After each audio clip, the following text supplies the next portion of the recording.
Hi everyone, my name is Abby Murphy and I am doing the interpersonal communications project with Melanie Anderson and Ryan McDonald, and we are going to record a series of videos that we'll be posting on YouTube here about nonverbal communication, what it is, how to improve on it, and different categories that fall underneath it, and what is nonverbal communication basically. So this is the first video, and basically I'm just going to talk about a brief overview of nonverbal communication, what it is. I'm going to define it for you and give a few examples.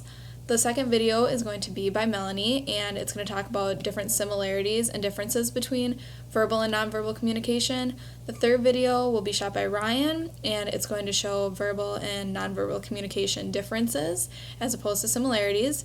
And then in the second series, we're going to talk about more in-depth things that fall under nonverbal communication.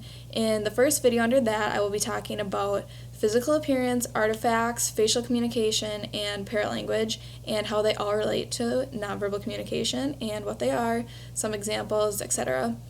Melanie will be shooting the second video, and she will be discussing haptics, proxemics, kinesics, and chronemics, and what they are and how they apply in your everyday life.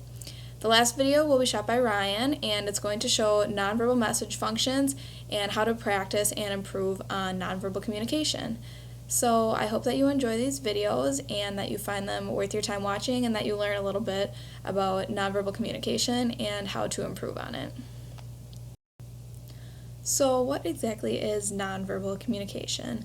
The textbook, Interpersonal Communication, Building Rewarding Relationships, defines nonverbal communication as all aspects of communication other than words. So examples would be facial expressions, body movements, appearance, tone of voice, etc., things like that. So a more basic definition that I've come up with is basically nonverbal communication is communication that is not conveyed in word form.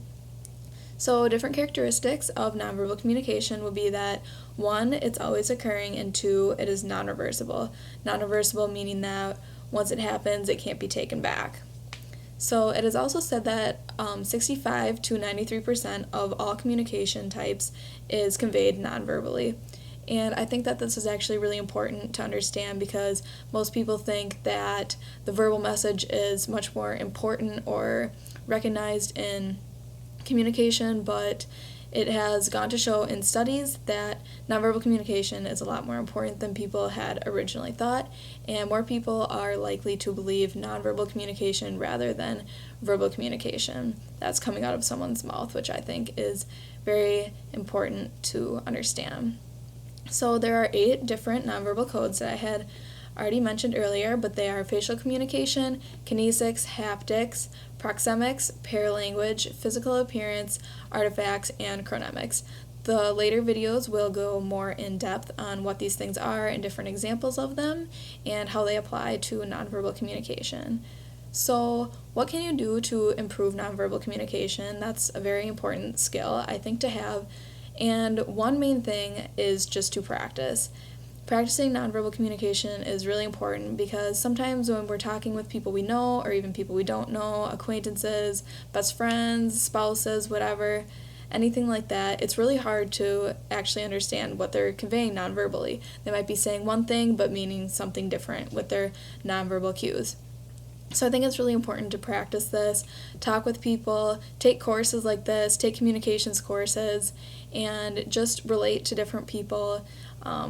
Practice by talking, like conversing with people, reading their verbal cues with their nonverbal cues, see if they match up, to see if they're lying or telling the truth. I just think that it's really important to stress this, and practicing even throughout this course has made me a better communicator than I was in the past.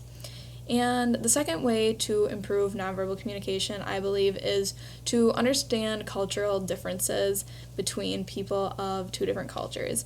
It's easier, I think, in some instances to understand nonverbal cues from people in your own culture, because you grew up in the same place, you kind of understand the cultural norms of that society. But say, for example, someone from one culture and another culture, whether it be religious, social, ethnic, anything like that, different cultures have different norms, different nonverbal cues meaning different things. So I think that it's really important to realize that something in America might not be acceptable in another culture. For example, people in America like to do this, meaning come here, but in other societies it's meant to be kind of a motion that you would give to a dog or something kind of derogatory. So I think it's important as Americans especially to realize that people from other countries and other cultures do not do things exactly the way that we do it here in America. So that's just a brief overview of nonverbal communication. I defined it for you, gave some characteristics, gave how important it was, the nonverbal codes, and how to improve on it. So basically this is just the first video, and then I hope that you can learn some more from the other videos and more in-depth characteristics on each category that falls under nonverbal communication. Thanks.